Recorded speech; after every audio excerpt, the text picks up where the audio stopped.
Good morning, and today, for today's weekend entertainment, we've come to the diving museum. Why on earth we've come to the diving museum, I do not know, but let's go and have a little look. Here we are. Now, a lot of you, yeah, bear with me. Give it to me. No. We're done. Sorry about that, just looking at the car. Right, now, as you can see here, from the fine quality systems, got a very big one that's done with rivets. I don't know if I trust that. And then this little one down here, that's the size of a Hyperlight SOS, but isn't a Hyperlight SOS. That's a tiny little recompression chamber. And then if you look at this big one here, okay, that's the sort of thing that we live in. In fact, probably we're going to see that when 3Cs decide that they're going to go for something a bit cheaper. What else have we got?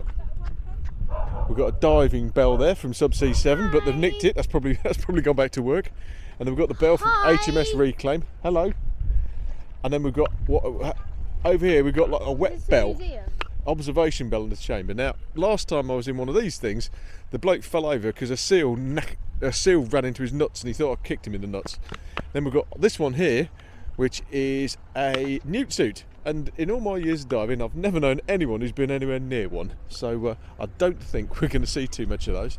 This one here is like what they call a chariot. Just for a minute. It's called a chariot, and they used to ride along these underwater and go and stick mines and limpets and things on. But all of this old gear is all quite horrible, and it's going to give me flashbacks. So let's go and take a look inside the diving museum.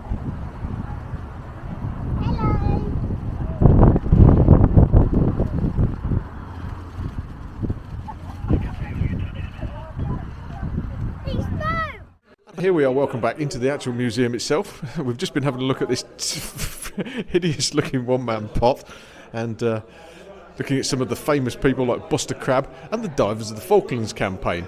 I get the impression one of our friends Bagsy was involved in that, but I get the impression he just sat around eating pies and drinking tea most of the time, which isn't a bad life.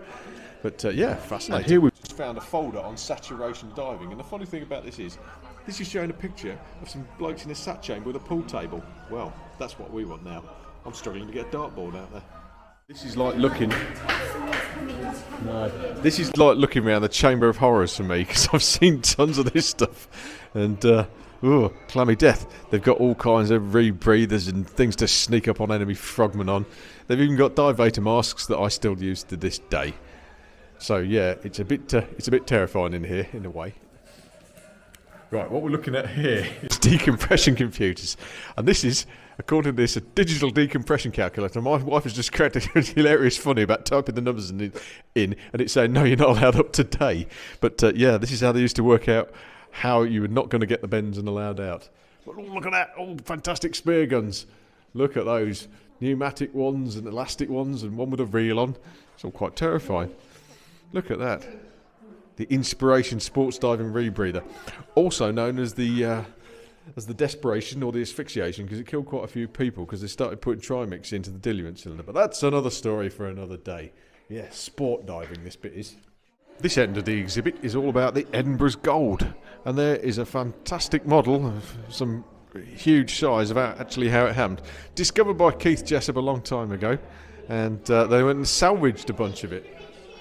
You put your feet in the big shoes. Would you like to try and pick up that gold bar? This one? Yeah, it's not a real gold bar. It's double heavy. If that was super heavy, can you pick it up? Is it available to be picked up?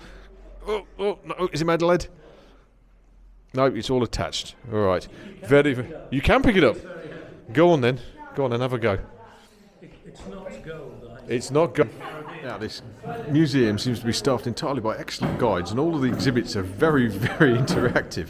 Gigi has just been offered the chance to go inside a mini recompression chamber, and very wisely she's turned it down, because who in their right mind would go into there? Meanwhile, we found something that looks a little bit more contemporary. Oh, it's giving me chills just looking at the thing.